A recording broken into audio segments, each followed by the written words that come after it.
Hello, welcome back to Eric's Welsh Garden. Today is the 24th of February and I'm down the allotment. The sun is shining, the sky is blue, the birds are singing, and it's really hard to believe that only a week ago we were in the midst of a really bad storm.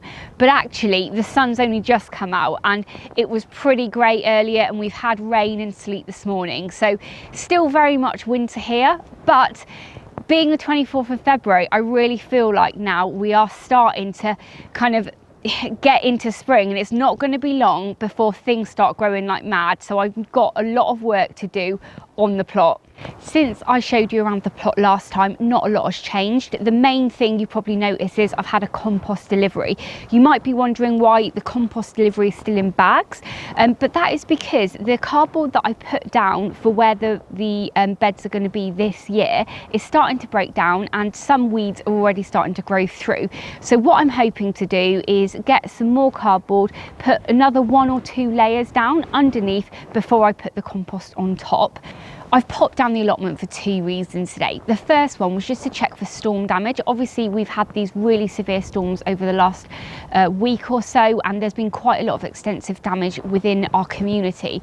But luckily our communal polytunnel is in one piece, no rips, and everything in there is doing really well. And our communal shed, which is getting quite old now, is also in fab condition, and the roof, which is a plastic roof, is still intact. So that's been pretty good. Around the plot, looking around, a couple of people's like bamboo structures and stuff have fallen down, but they probably were already on the way down because they've been up all winter. And the second reason I'm here today is to get the raised bed at the back filled up some more with some more compost.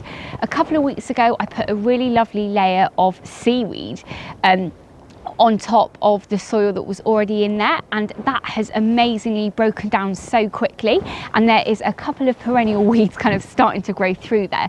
So what I've decided to do today is the black 30-litre buckets that you'll see behind me that I had peat-free, cheap peat-free compost in last year that I grew my potatoes in. I'm going to empty that into the raised bed, and I've got some more seaweed that I can put on top. I wasn't really sure what I was going to do with all of this compost because it was just cheap peat-free and it wasn't very nutritious at all.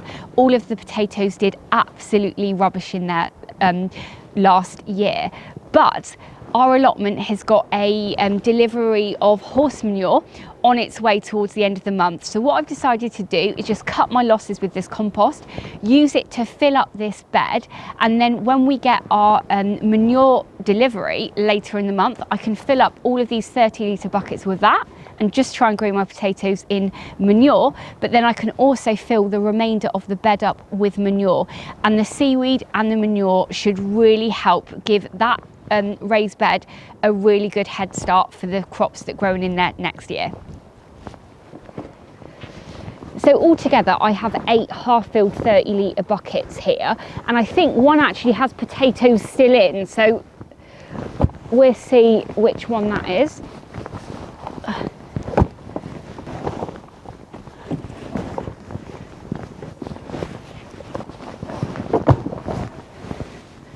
I think it might be this one's got a few potatoes in.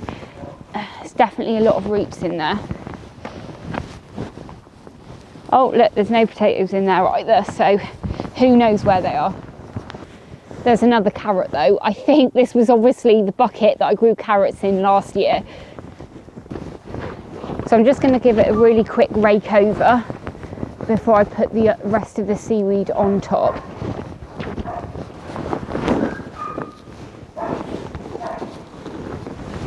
This seaweed was collected about 2 weeks ago, I think now, so it's just been outside in the rain really, and it's getting pretty slimy.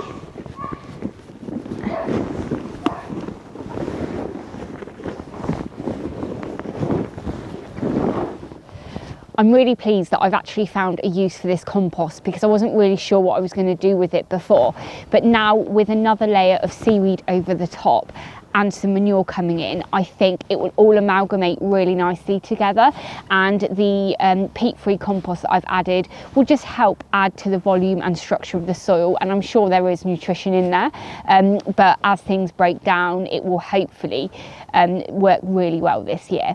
Before I head off though, I'm going to head into the polytunnel and water my onions, and I can show you what they're looking like at the moment.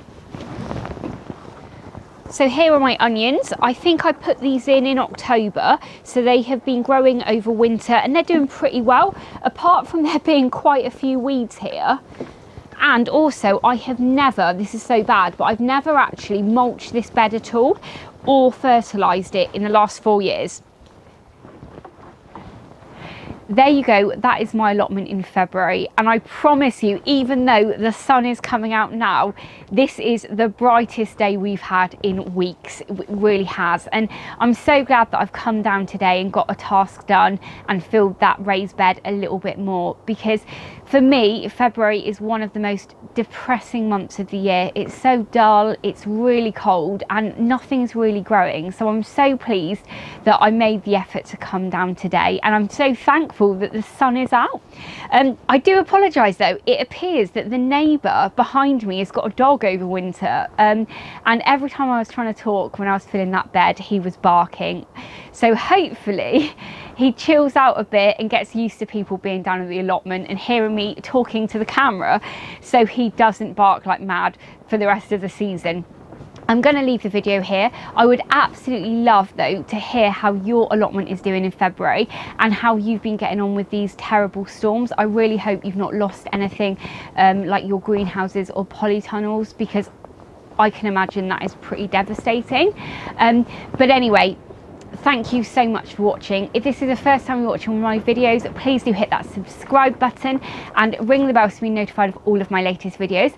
As ever, YouTube has some videos up now on the screen that they think you'll like, so please go ahead and watch those, and I'll catch up with you in the next episode.